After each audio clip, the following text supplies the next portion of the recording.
지난주에 설교 말씀이 뭐였던지 기억이 나십니까? 제목이 뭐였어요? 하나님의 마음. 하나님 마음이죠. 오늘은 뭡니까? 예수님 마음이죠. 그러면 내주는 뭘 것 같아요? 성령님의 네, 하나님은 다 끝났으니까 이제 우리 사람의 마음, 우리 마음이 어떤가 하는 걸 우리 한번 살펴보면서 참 우리가 하나님의 마음을 살펴봤고 또 이제 예수님 마음을 살펴봤는데 우리 마음은 왜 이러냐 우리가 많이 깨달을 줄로 믿습니다. 다음 주 말씀은 아직 준비가 안 됐어요. 그러나 이제 제목은 설정이 됐습니다. 자, 그런데 중요한 건 지난주에 우리가 하나님의 마음에 대해 살펴봤는데 가장 중요한 두 가지 핵심에 대해서 말씀을 살펴봤습니다. 뭐였습니까? 하나님은 모든 사람들이 다 구원에 이르러서 천국 가기를 원하시는 것이 하나님의 마음이다. 두 번째는 뭐였습니까? 하나님은 놀지 말고 열심히 일하게. 그렇죠. 이제 우리 하나님 자녀가 되는 사람들 또 세상 모든 사람들 다 이 세상에 사는 동안에 하나님 일을 열심히 하기를 원하는 그런 하나님의 마음에 대해 살펴봤습니다. 그게 마태복음 20장에 그 천국 비유로 통해서 주셨죠. 거기에 아침 일찍 나가셔서 사람들을 부르시고 또 저녁 늦게까지 이렇게 하신 그 마음을 우리가 살펴보면서 그런 말씀을 우리가 기억하고 있습니다. 자, 그런데 오늘 또 이제 주님의 마음에 대해 살펴보는데 주님의 마음은 뭐 너무 넓고도 크고 우리 한량없죠. 다 헤아릴 수가 없는데 그래도 오늘 말씀 가운데 있는 그 한도 내에서 주님의 말씀을 살펴보고자 합니다. 그런데 이제 하나님 마음하고 예수님 마음하고 다 같은 마음이죠. 사실은 하나님이기 때문에. 그런데 왜 이렇게 다르게 얘기하느냐. 이제 하나님은 하나님대로 주님은 주님대로 하실 일이 따로 있습니다. 그래서 그 하실 일을 하실 때 하나님은 그 마음 가지고 하십니다. 주님도 또 그 마음 가지고 하시고요. 그래서 다를 수밖에 없다. 그것을 먼저 이해하시고요. 이제 오늘 이렇게 말씀 가운데 은혜 받으심으로 우리 주님의 마음을 닮으셔가지고 우리가 주님의 마음대로 우리도 그 마음을 헤아리시면서 하나님을 하고 또 우리가 살아갈 때 참으로 하나님이 기뻐하시는 그런 삶이 되어야 되겠다 하는 것입니다. 그래서 오늘 예수님 마음을 받으실 때 우리에게도 그런 예수님 마음이 항상 임재하시고 또 우리를 사로잡으셔서 우리도 예수님 마음 가지고 한평생 살게 해주세요 하는 그런 간곡한 그런 소원을 가지시고 받으시면 더 은혜가 될 줄로 믿습니다. 아멘. 자, 오늘 먼저 1절, 2절에서 보여주는 것은 예수님은 어떤 마음을 가지신 분이냐? 사랑의 마음을 가지신 분이다 하는 것을 주시고 있습니다. 사랑하시다. 뭐 우리가 사랑에 대해서 수없이 많이 들었어요. 근데 그런 게 중요한 게 아니고 우리가 사랑을 실천하는 게 중요합니다. 그죠? 사랑은 치료고요. 하나님은 사랑이십니다. 그죠? 하나님 자체가 사랑이세요. 그리고 그 사랑을 우리는 이미 받았어요. 어떻게 받았어요? 성령님을 통해서 우리는 받았어요. 그리고 예수님을 통해서 받고 우리는 너무너무 엄청난 사랑을 받았어요. 근데 과연 우리 안에 우리 안에 사랑이 있느냐, 하나님의 사랑이 있느냐 한번 살펴보시면 있는 것도 같고 없는 것도 같고 또 아예 없는 것도 같고 충만한 것도 같고 다 다른데 자, 우리 안에는 우리가 어떻게 생각하든지 관계없이 우리 안에는 하나님의 사랑이 충만하게 계십니다. 그런데 그것이 충만하게 드러나고 하는 것은 우리가 뭐에 대해서 나타나냐, 믿음을 어떤 믿음이냐 하는 것을 통해서 나타나게 됩니다. 그래서 아무리 사랑이 우리에게 많이 부어졌다 할지라도 그 믿음을 통해서 그 사랑을 어떻게 우리가 쓰고 어떻게 또 실천하냐에 따라서 그 사랑이 커질 수도 있고 작을 수도 있어요. 그래서 우리는 오늘 이제 1절 2절 한번 보시겠어요? 그러므로 그리스도 안에 있는 무슨 권면이나 사랑의 무슨 위로나 성령의 무슨 교제나 긍휼이나 자비가 있거든 마음을 같이하여 같은 사랑을 가지고 뜻을 합하며 한 마음을 품어. 아멘. 우리 주님의 사랑은 한량없습니다.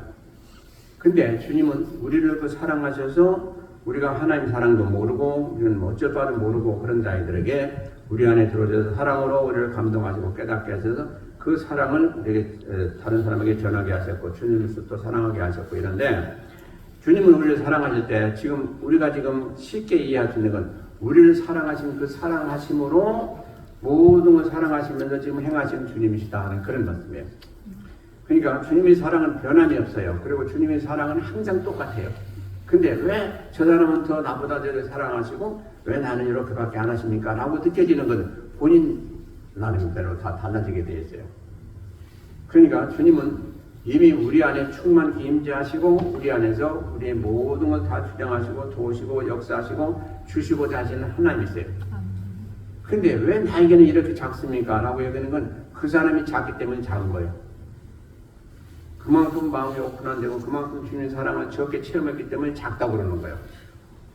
그러므로 주님의 사랑은 온전한 거예요. 그러니까 주님이 우리를 사랑하실 때는 온전함으로 하시는데 우리 받는 우리가 좁기 때문에 그래서 그릇이 다 다르지 않습니까? 그렇기 때문에 어떤 사람은 충만히 받고 너무너무 기뻐하는 거라면 어떤 사람은 왜 주님이 이렇게 나에게 적게 주시나 이런 불평도 할 수가 있어요. 근데 오늘 말씀 보니까 주님의 사랑은 어떤 사랑이냐? 권면하시는 사랑이라 그랬어요. 권면. 우리는 권면이다 하면 책망같이 여겨야 되는데 그게 그렇지가 않습니다. 권면은요 우리 자신을 위한 거거든요. 그래서 주님이 우리에게 깨닫게 하시고 또 우리가 잘못했다고 깨닫게 하시고 하는 모든 것들이 다 사랑이기 때문에 하신다는 얘기예요. 자, 여러분들이 부모 입장 아니에요? 근데 자녀들이 잘못하면 어떡합니까? 너 이거 잘못했어. 그리고 또 잘못하면 더 엄중한 그 얼굴을 가지고 또 경고를 합니다. 그러면 자녀가 볼 때 아이고 난 아버지가 또 어머니가 난 사랑치 않으니까 저렇게 무서운 얼굴로 하고 나에게 이렇게 얘기를 하구나. 이게 아니다 이거죠.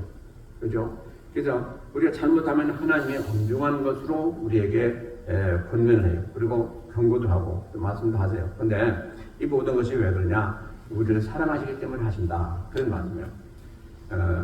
그래서 우리가 권면할 때는요. 이런 마음 가지고 해요. 주님의 마음 가지고. 자녀들한테도 그렇고 옆에 사람들한테도 그렇고 우리가 어떤 친구가 가장 친한 친구가 잘못할 때 여러분들 그냥 있습니까? 아니잖아요. 친구요 이거 이렇게 하면 안 됩니다. 잘못했습니다. 이렇게 하고 우리가 권면하잖아요. 왜 그래요? 우리가 뻔히 싫어하는 것도 알면서도 해요. 왜? 사랑하기 때문에 그렇게 하는 거예요. 이게 진짜 친구예요. 그죠?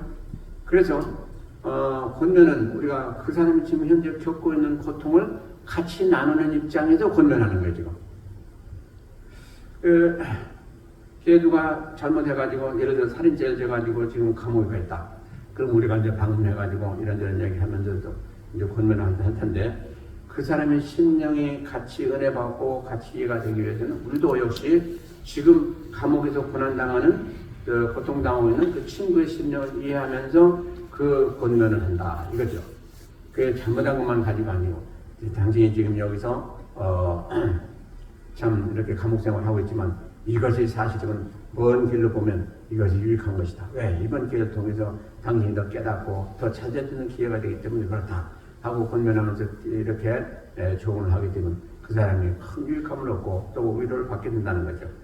그래서 여기도 오늘 또 말씀이 뭐예요? 위로가 있어요. 위로도 역시 권면 가운데 임하게 되는 거예요. 그리고 사랑의 진수 중에 하나가 또 위로입니다. 우리는요 인생인지라 연약해서 이 세상에 살아가면서 많은 위로를 받을 수밖에 없는 그런 존재예요. 이 세상 악하기 때문에 때로는 이 세상의 악한 것들에 대해서 마음이 찢기고 힘들고 어렵고 그런 때 우리가 위로해 주는 게 그게 바로 뭐냐? 주님의 사랑이다 하는 것이죠. 근데 그것만 갖고 좋아할 것이 아니에요. 왜냐하면 우리 위로 받으면 세임을 얻어야 되고 또 결단하고 올바른 길로 가야 돼요. 그래서 그냥 위로만 받고 그냥 많은 사람이 있는데 그건 제대로 된 위로가 아니에요. 그러니까 위로 가운데는 뭐가 있어요? 엄중함이 있어야 돼요. 다시 얘기하면 그 현재 상태에서 더 잘 되지 않으면 오히려 더 앞으로 크게 더 잘못될 수도 있다 하는 그것이 포함이 돼야 돼요. 그리고 이제 오늘 또 말씀이 뭐냐니까 이렇게 위로하는 것은 성도를 하나 되고 또 같이 위로받고 또 같이 힘을 얻게 되는 가장 중요한 요소가 뭐냐? 위로라는 거예요. 그러니까 우리가 위로를 받을 때 어떻게 됩니까? 참 마음이 많이 편해지고 또 같은 그 사랑을 깨닫게 되고 또 나를 이렇게 도와주고 또 생각해 준다는 그런 마음이 있기 때문에 푸근하잖아요. 그래서 하나님의 사랑은 항상 위로가 있어요. 여러분들이 다 시험한 바지만은 잘못했을 때 회개하지 않습니까? 회개하면 어떻습니까? 진짜 회개한 사람은 하나님 주신 위로와 평강을 받게 돼 있어요. 네, 그러잖아요. 그래서 야 내가 이제 깨끗해졌구나. 사실은요 우리가 회개했을 때 하나님부터 오는 이 은혜를 받아야 세임이 나게 돼 있어요. 회개하면 하나님이 진짜 나의 죄를 용서해 주셨구나 하는 그런 이 감각이 와야 돼요. 진짜 그래야 우리가 힘을 얻게 돼요. 근데 그것은 하나님의 은혜 가운데 오는데 그걸 깨닫는 사람도 있고 깨닫지 못하는 사람도 있어요. 이것은 어디에서 차이가 나느냐? 영적인 면에서 차이가 나요. 영적으로 하나님이 나에게 지금 이것을 받아주시고 나를 용서하셨구나. 그리고 나에게 또 위로하시는구나. 이것은 영적인 상태에서 그 나은 사람하고 적은 사람하고 느껴지는 상태가 달라요. 그러니까 여러분들이 기도와 말씀에 힘쓰면은 그런 그 은혜를 받을 때 확실하게 그 차이가 나게 받게 됩니다. 그러면 많이 받은 사람은 많이 받은 대로 위로가 더 충만히 임하고 이제 앞으로 절대로 이제 죄를 짓지 않겠다는 그런 결단이 있고하는 그런 유익함을 얻게 되는 것이죠. 그래서 항상 우리는 다른 거 없어요. 말씀과 기도에 힘써야 돼요. 그러면은 모든 것이 다 해결되는 것을 알 수가 있습니다. 그리고 이제 그 하나님의 사랑에는 뭐가 있느냐? 2절에 한번 보시면 마음을 같이하여 마음을 같이하는 게 하나님의 사랑이에요. 그게 우리 모두가 다 성도가 됐는데 우리가 하나님 앞에 예배를 드리고 무슨 일을 하고 할 때는 다 같이 해야 되는데 이것이 바로 주님이 원하시는 사랑이고 주님이 우리에게 주신 사랑이다. 그래서 A와 B가 C가 있을 때 우리가 무슨 일을 하겠다 그랬을 때 그 모든 마음을 같이 하게 하는 것은 하나님의 사랑이 임했을 때 같이 하게 된다는 것이죠. 그래서 우리는 누구를 위해서 하느냐? 예수님을 위해서 하는데 그것을 예수님이 우리를 도우시는 방법은 뭐냐? 하나님의 사랑을 크게 은혜 베풀어 주시고 깨닫게 하심으로 우리 다 같이 마음을 같이 해서 주일도 하고 교회를 섬기게 되는 그런 결과를 가져온다 하는 것입니다. 그래서 우리가 마음을 같이 하는 건요. 세상 것으로 같이 할 수 있는 게 아니에요. 우리가 하나님의 마음, 곧 하나님의 사랑, 하나님 것으로 우리가 같이 해서 그 일을 하게 되는 것입니다. 그러므로 그것이 바로 그렇게 하게 만드는 것이 주님의 사랑이다 하는 것입니다. 그러니까 얼마나 좋은지 아셨어요. 그래서 우리가 사랑은 최고다는 걸 다 알고 있습니다. 뭐 믿음, 소망, 사랑이 있는데 사랑보다 더 귀한 건 없어요. 그것을 분명히 말씀하고 있는데 우리가 너무 잘 아는 말씀이에요. 그러면 사랑은 왜 이렇게 엄청나고 우리에게 좋은 것이고 귀한 것이냐 하는 것이죠. 성경에 보니까 이 사랑은 죽음같이 강하며 그랬어요. 아가서 8장에 나오는데 8장 1에 나오는데 사실은 죽음같이 강한 게 아니라 죽음보다 강하고 이렇게 표현이 됐어야 돼요. 사실은. 왜냐하니까 우리 주님이 죽으신 그 사랑을 가지고 생명을 주시고 그 사랑 때문에 우리는 살아났거든요. 그러니까 사랑 때문에 죽음은 다 무너진 거예요. 없어진 거예요. 다 커버가 되고. 그러니까 사실은 사랑은 죽음보다 강하다고 봐야 돼요. 네. 그러니까 우리가 가지고 있는 사랑, 하나님을 사랑하는 사랑이 있다면 그 사랑 가지고 못할 게 없다는 것이죠. 사실은. 자녀도 왜 나의 말을 저렇게 안 듣나? 그러지 마시고 내가 진짜 주님의 사랑으로 자녀를 사랑하는 모습이 자녀에게 보여지느냐 하는 게 중요해요. 그러면 자녀가 완전히 굴복하게 돼 있어요. 나를 저렇게 사랑하는데 나는 뭐냐 하는 것을 깨닫게 되면서 자녀가 완전히 변화되게 되거든요. 그러니까 왜 그러냐면 그 원리가 그 사랑은 엄청난 파워가 있기 때문에 자녀가 안 변할 수가 없는 거예요. 근데 내가 과연 그 하나님 사랑 가지고 자녀를 사랑하는 마음으로 권면하고 책망하고 이렇게 하느냐 이것이 중요해요. 그래서 하나님 사랑은 가장 강한 거예요. 이 세상에 가장 강한 게 사랑. 그리고 가장 귀하고 가장 영원한 것이 사랑이라고 했어요. 그렇지 않아요? 그러므로 우리가 진짜 사랑하지만은 어떤 사랑을 우리가 가지고 사랑이라 하느냐 이것이 중요한 것이고요. 진짜 주님께서 주신 사랑을 우리는 삼아야 돼요. 자, 무엇이든지 할 때 우리에게 있는 것으로 해요. 나에게 있는 것 그 이상은 할 수가 없는 거예요. 그러니까 사랑이 우리가 충만히 임하면 사랑하지 말아도 하게 돼 있고 그 사랑이 엄청난 파워를 나타내게 돼 있어요. 근데 조그만 사랑 가지면 그것만 조그만 것밖에 못하는 거예요. 그러면서 왜 나는 이런가? 그렇게 생각하지 마시고 그러므로 오늘 어떻게 해야 돼요? 주님은 사랑의 근원이시니 내가 사랑을 행하고자 하는데 내가 너무너무 약한 사랑을 합니다. 그러니까 나에게 큰 사랑을 주세요. 나를 진짜 사랑하시는 그 엄청난 사랑을 내가 체험하고 가질 수 있도록 주세요. 왜? 내가 그 사랑을 지원하고 그 사랑을 통해서 내가 자녀를 사랑하고 이웃을 사랑하고 해서 주님의 영광을 나타내겠나이다. 이게 우리가 올바른 기도예요. 우리가 받은 것만큼 있는 것만큼 가지고 하거든요. 그 이상은 절대로 못합니다. 누구도 못해요. 그렇기 때문에 이 사랑하는 여러분들 사모하시고 이 사랑은 또 뭐가 중요하냐? 사랑은 모든 허물을 덮는다고 그랬어요. 덮는다는 게 뭡니까? 용서한다는 얘기 사실은. 근데 죄를 용서할 수 있는 건 하나님밖에 없어요. 근데 사랑이 가지고 하니까 하나님도 그걸 인정하시고 덮어주신다는 얘기예요. 얼마나 엄청난 게 사랑입니다. 그래서 우리가 말로는 사랑 하지만은 참으로 우리가 얼마나 사랑을 하는가. 그래서 우리가 오늘도 전도 나가지만 전도가 뭡니까? 알지 못하는 사람에게 사랑을 전하는 거예요, 사실은. 그러니까 얼마나 귀한 것인지. 근데 그들이 때로는 그걸 모르고 대처하거든요. 그러면 나는 귀찮아하거든요. 그건 몰라서 그래요. 그럴 때 우리는 마음을 크게 가져야 돼요. 왜? 참 하나님 보시기에 너무 안타깝게 보시겠구나. 그러면서 우리도 역시 안타깝게 봐야 되는 그런 사랑을 가지고 해야 돼요. 그죠? 그래서 성경은 뭐라고 합니까? 이 세상에 어느 누구도 하나님의 사랑을 끊을 자가 없다라고 로마서 8장 24절에서 말씀하시고 있어요. 그 사랑을 끊을 자가 없으니 그거 누가 끊겠어요? 그러니까 그 사랑은 영원한 것이고 우리에게 너무너무 큰 것이죠. 그래서 바로 그 사랑의 주님, 그분 항상 사모하면서 우리가 무슨 일을 행할 때 왜 나는 이렇게 사랑을 안 되나 할 때마다 우리가 다 그런 게 있어요. 원수까지 사랑하라 했는데 사실 우리 못하잖아요. 그럴 때마다 우리는 기억할 게 뭡니까? 주님은 하라고 했으면 분명히 주님은 주시겠다는 얘기고, 그래서 우리가 노력하면 반드시 주님은 주시겠다는 거죠. 아멘. 근데 우리가 아예 지레금 먹고 안 하지 않습니까? 그러면 진도가 없는 거죠. 그 다음에 이제 3절 5절 보면요. 아무 일에든지 다툼이나 허영으로 하지 말고 오직 겸손한 마음으로 각각 자기보다 남을 낮게 여기고 각각 자기 일을 돌아볼 뿐더러 또한 각각 다른 사람들의 일을 돌아보아 나의 기쁨을 충만케 하라. 너희 안에 이 마음을 품으라. 곧 그리스도 예수의 마음이니. 아멘. 그 다음에는 겸손입니다. 겸손. 이제 마태복음 11장에서는 주님이 직접 말씀하시기를 나는 온유하고 겸손하니 이랬어요. 온유하고 겸손. 이 겸손은 사실은 온유와 겸손은 거의 같은 겁니다. 형제가 아니에요. 그래서 이 온유와 겸손은 떨어질 수가 없어요. 온유한 사람이 겸손해지고 겸손한 사람이 온유한 사람이에요. 그래서 결국 겸손은 얘기한다면 같은 건데, 겸손이 뭐냐? 오늘 보니까 모든 일에 다툼과 허용으로 하지 않는 것이 겸손이다.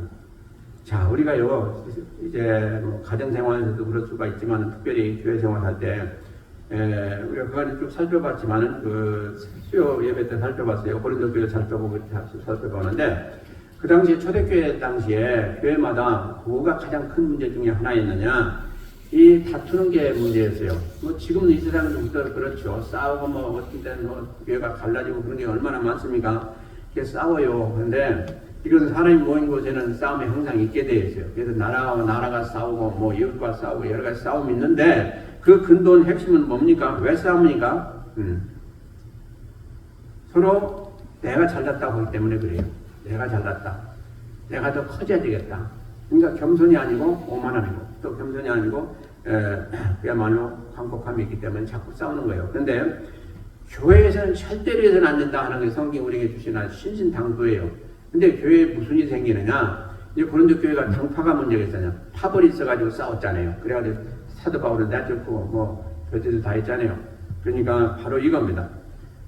그 어떤 훌륭한 사람 안에서 나는 첩하다. 또 이파다 이렇게 해가지고 나눠진데 절대로 그렇지 않습니다. 우리는 파가 없어요. 우리는 오직 있다면 예수파예요. 아멘. 이거밖에 없어요. 우리는. 그런데 세상 사람들은 이상하게 생각하고 이렇게 저렇게 치우칩니다. 근데 그걸 보면 가만히 보면요, 핵심을 보면 비즈니스 같은 사람들도 파를 들고요. 또 어떤 사람들은 학벌 가지고 가고요.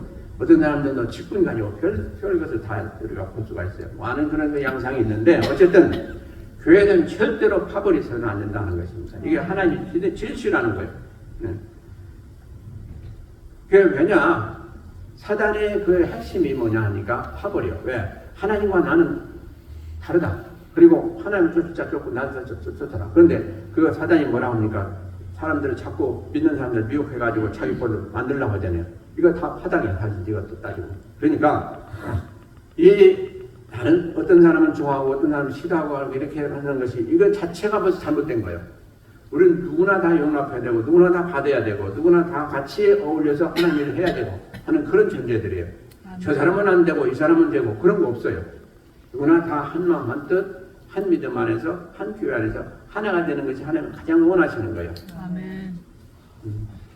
그래서 교회는 절대로 이렇게 저렇게 파벌이서는 안 된다 하는 걸 꼭 기억하시고요. 이렇게 되면 벌써 사단이 틈탄 거예요. 그러니까 절대로 그러지 마시고, 그리고 그 다음에 보니까 자기보다 남을 낮게 여기라. 이게 이제 겸손이에요. 그러니까 겸손은 구체적으로 한어 성경에 보면 뭐라고 되어 있는 거 아니요? 자신의 가치를 세상보다 낮추는 자세가 겸손이다 이렇게 됐어요. 그것은 이제 세상 말로 하는 풀이고 사실은 우리는 어떻게 돼요? 남을 나보다 높이는 것이 겸손이다 이게. 자기는 낮아지고 남을 높이는 그 자세가 근데 생각해 보세요. 이게 얼마나 어려운지요. 우리 다 잘났다는 말 사시잖아요. 아무리 뭐 없든지 뭐 어그리든지 뭐 무슨 문제가 있든지 간에 내가 잘났기 때문에 지금 사는 거예요. 따지고 보면. 그렇기 때문에 그 맛이 없다면 여러분 살 맛이 안 날 거예요. 그 맛이 없다면 그래서 자진하는 사람들도 있고 그렇지 않아요. 그런데 그것이 성화가 되어야 됩니다. 주 안에서. 나는 참 귀한 사람이다. 그런데 내가 왜 귀하냐? 내가 진짜 뭐 잘났고 뭐 많이 배웠고 뭐 가졌고 그래서 잘난 게 아니고 내가 잘난 이유는 내 안에 하나님이 계시기 때문에 잘난 자다. 이것은 우리가 항상 자존심을 가져야 돼요. 그거하고 이 세상 것으로 해서 자랑하는 건 천지차이예요. 그래서 우리는 뭐라고 해서 성경에 주님만 자랑하라고 했잖아요. 주님만 자랑. 이게 우리가 진짜 자랑한 존재고 또 그게 마땅한 거예요. 그래서 우리는 성경에 보니까 허영을 하지 말라 그래서 허영은요 마귀가 제일 좋아하는 거예요. 내가 그만큼 안 되는데 그거 좀 더 되는 것처럼 얘기하는 거 이게 다 허영이에요. 허영.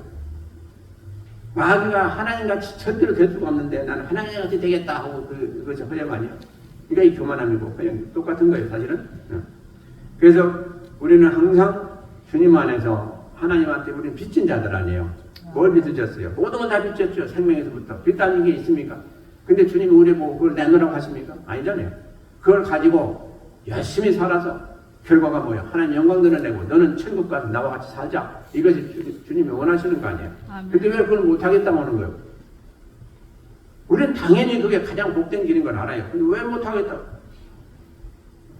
안 되는 거죠. 그러니까 우리가 참으로 하나님 말씀을 살펴보면 하나님 말씀이 너무너무 사랑의 말씀이죠. 예. 그래서 누구는 그렇게 표현하잖아요. 그 성경을 연애 편지다 이렇게 얘기하잖아요. 연애 편지 쉽게. 하나님 우리를 사랑하시는 편지다. 연애 편지다. 아주 참 적절한 말씀이라고. 여러분들 누구한테 연애 편지를 받았으면 그걸 읽고 또 읽고 또 읽지 않겠어요, 여러분들? 그래요, 안 그래요? 그래요. 하나님 말씀 그래서 또 읽고 또 읽고 또 읽으라는 거예요. 하나님 나를 얼마나 사랑하시는가를 깨닫기 위해서. 당연한 거죠. 그런데 겸손의 본이 되신 분이 누굽니까? 예수님이에요. 예수님. 참으로 예수님이 겸손한 이유가 없어요. 사실은 생각해보세요. 세계 만물을 만드시고 우리에게 뭐 모든 걸 다 주시고 우리를 구원하시고 하신 분인데 뭐 겸손한 이유가 뭐가 있겠어요? 야 내가 최고다. 너들 나를 섬겨. 그래도 얼마든지 우리는 그 자격이 있으신 분이죠. 근데 그분이 어떻게 하셨어요? 첫째 겸손하게 된 게 뭡니까? 하나님이 우리 육신의 더러운 그런 모습으로 이 세상에 오셨다는 게 얼마나 겸손입니까? 네? 그리고 그러니까 얼마나 지약을 받습니까? 여기 갔다 저기 갔다 막 그냥 번쩍번쩍 하시던 분이 여기 안에 갇혀가지고 꼼짝 못 하시니 얼마나 답답하시겠어요. 그러시고 그것만 끝난 겁니까? 아니죠. 세상에 오셔서 구원받는 길을 가르치니까 이단이다 하면 결국 잡아가지고 죽이려고 했잖아요. 그래서 결국 매맞고 뭐 엄청난 고난을 당하시고 결국 십자가에 못 박혀 돌아가셨잖아요. 네? 피조물이 조물주를 죽였다 이 말이야. 이게 엄청난 사건 아닙니까? 네. 그런데도 불구하고 주님은 한 말씀 안 하셨어요. 이거 왜 다 그래요? 겸손하시기 때문에 겸손해요. 여러분들 그 정도로 겸손하시게 누가 여러분들 죽이려고 할 때 죽는 데까지 가만히 여러분들이 있고 끝까지 겸손할 수가 있겠습니까? 아마 그런 사람 없을 거예요. 주님은 그러셨어요.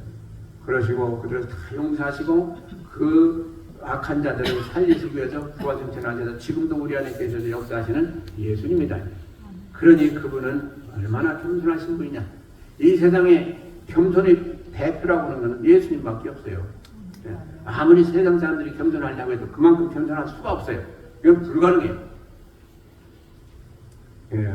참 우리 한번 자신 살펴보세요. 누가 한번 우리 안에 좀 이상한 말을 했다든지 좀 성질 거스르는 말을 했다면 우리는 금방 화가 나잖아요. 싸우려고 하잖아요. 이게 우리 인생들이에요. 근데 우리는 어떻게 되냐. 이런 말씀을 받았으니 이제 우리도 참으로 좀 변하자 하는 거죠. 그러겠어요? 우리가 자녀 입장에서도 변화되고 부모 입장에서도 변화되고 자녀가 좀 무슨 말을 했다 할지라도 우리가 물론 도를 넘는 얘기를 했다 할지라도 참 내 탓이구나 그렇잖아요. 내 탓이구나 하고 우리가 참고 하나님을 기도하면서 그가 참 그 자녀가 잘못했을 때 그거가 울면서 내 탓이다라고 기도하는 모습을 보았다면 자녀가 얼마나 통곡할까. 바로 그런 은혜가 있어야 돼요. 그래서 우리는 우리 주님을 항상 기억하면서 우리 어려움을 당할 때마다 항상 하나님을 생각하시기 바랍니다. 하나님은 이런 경우 어떻게 하셨는가? 또 참 하나님이라면 어떻게 하실까? 이런 걸 한번 생각하면 금방 위로가 될 줄로 믿습니다.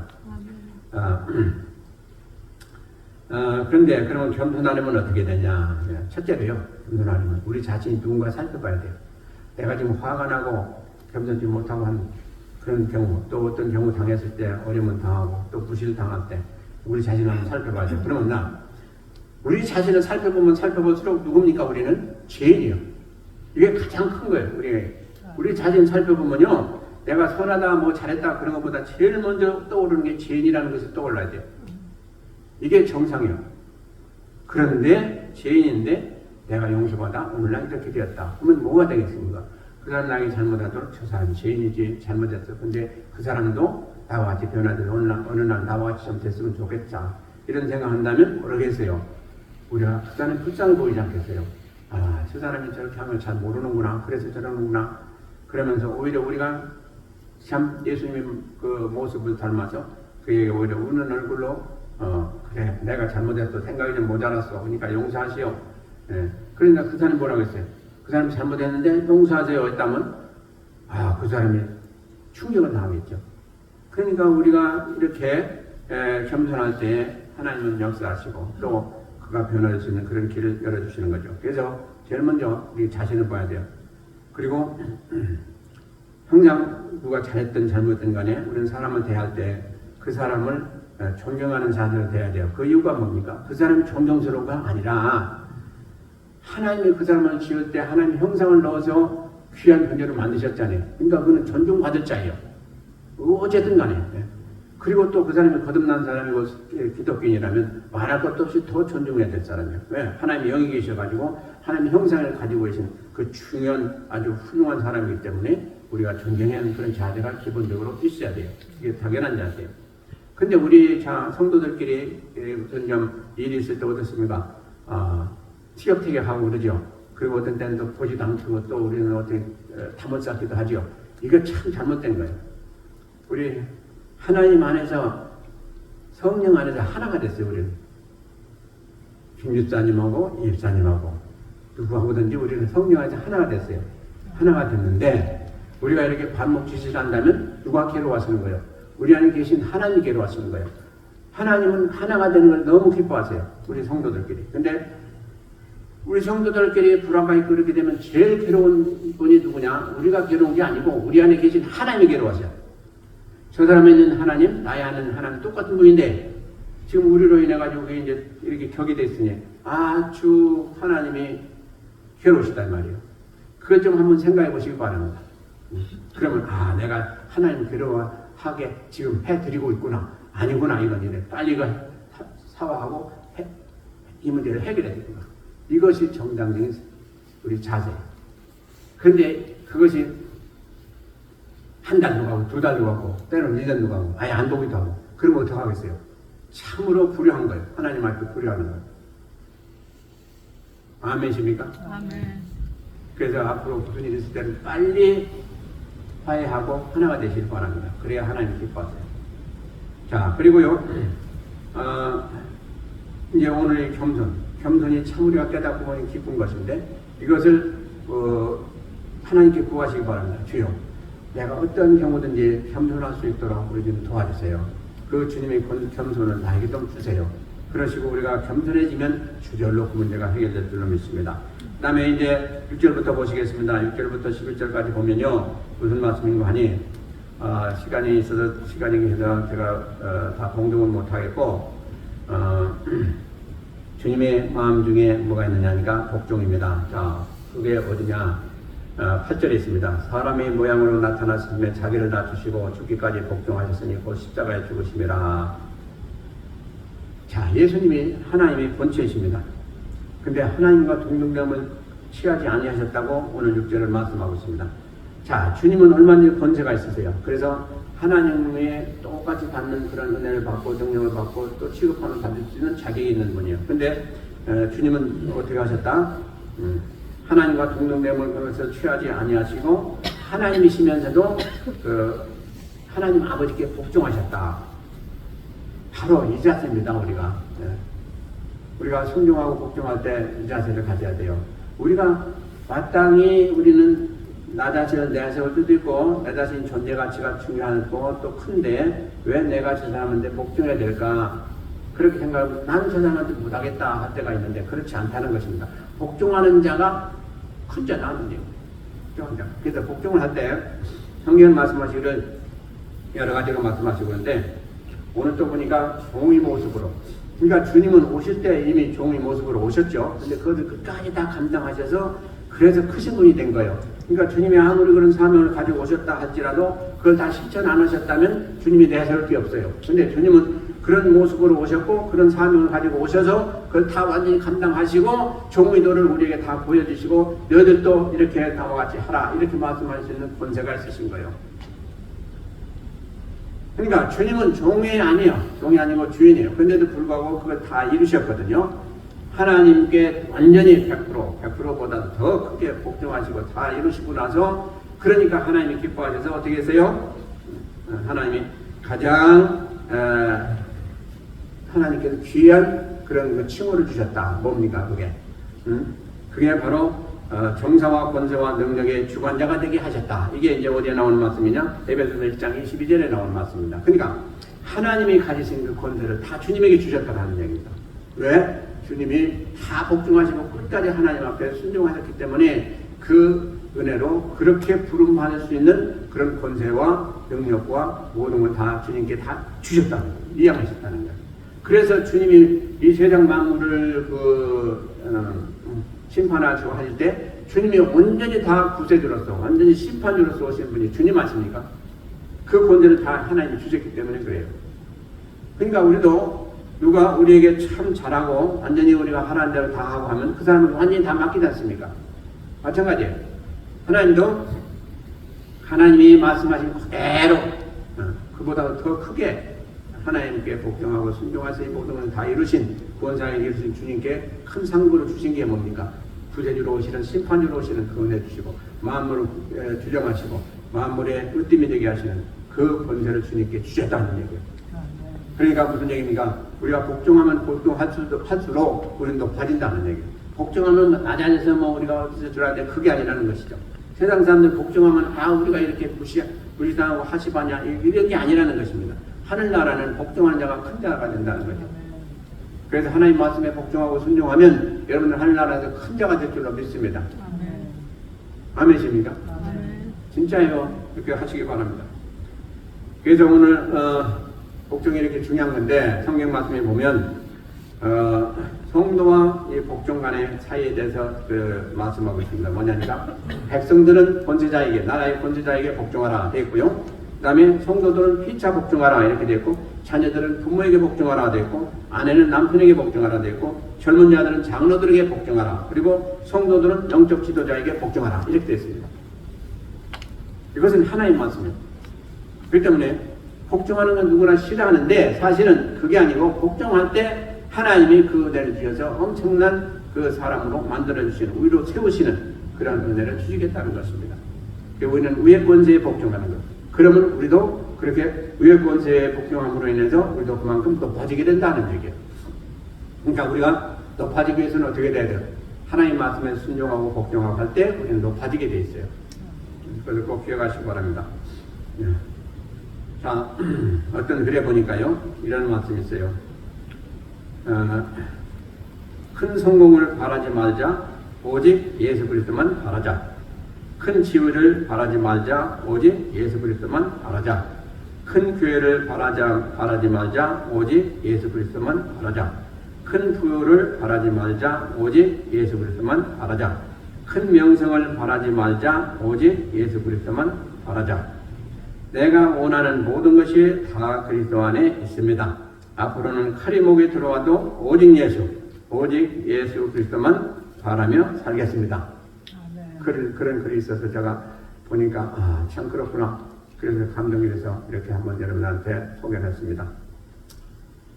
자, 우리가요 구할 게 많습니다. 그렇죠? 이것도 필요하고 저것도 필요하고. 근데 그게 다 누구 안에 들었어요? 예수 그리스도 안에 들었어요. 그렇기 때문에 오직 예수 그리스도만 바라면 그것은 전부 다 저절로 온다는 거예요. 아멘. 네, 그래서 우리가 오늘 예수님 마음에 살펴봤는데 우리가 훌륭한 그리스도는 누구냐? 누가 더 예수님 마음을 좀 더 헤아리고 그 모습을 닮아가고 그 마음을 닮아가기를 노력하는 그 사람이 진짜 주님의 마음에 맞는 자예요. 그리고 주님의 마음을 닮아서 더 훌륭하게 되는 사람이에요. 그러니까 다른 거 없습니다. 우리가 믿는 예수님은 만왕의 왕이시고 구주시고 이미 다 하나님으로부터 받은 모든 권세를 다 누리시는 분이에요. 그래서 우리가 어떤 찬양을 합니까? 예수 그리스도보다 더 귀한 것은 없네 하는 찬양을 하지 않습니까? 사람 중에서도 예수 그리스도보다 더 귀한 사람이 없고 이 세상에 어느 것도 예수 그리스도보다 더 귀한 것이 없는 것을 우리는 고백합니다. 사실은 그렇습니다. 그래서 저는 그 찬양을 좋아하는데 여러분들 한번 집에 가서 한번 불러보세요. 그런데 예수 그리스도보다 더 귀한 것이 없다고 고백하는 것이 뭐냐? 이게 바로 우리 마음이 예수님을 닮아가는 과정인 것입니다. 예수님을 닮아서 진짜 예수님과 같이 아주 닮는다면 그보다 더 귀한 사람이 어디 있겠는가 하는 생각을 해봅니다. 그러므로 오늘부터 기도하시기 바랍니다. 내가 매일매일 살아가면서 예수님의 마음을 닮아서 좀 그렇게 살 수 있도록 주님 도와주세요. 그리고 어느 날 주님이 내가 볼 때 난지 주님인지 모르게 그렇게 될 수 있도록 그런 지경에 갈 수 있도록 좀 도와주세요 하시고 기도하시면서 은혜를 받아서 예수님과 동행하시는 그런 성도님들 다 되시기를 주의 이름으로 축원드립니다. 기도하시겠습니다.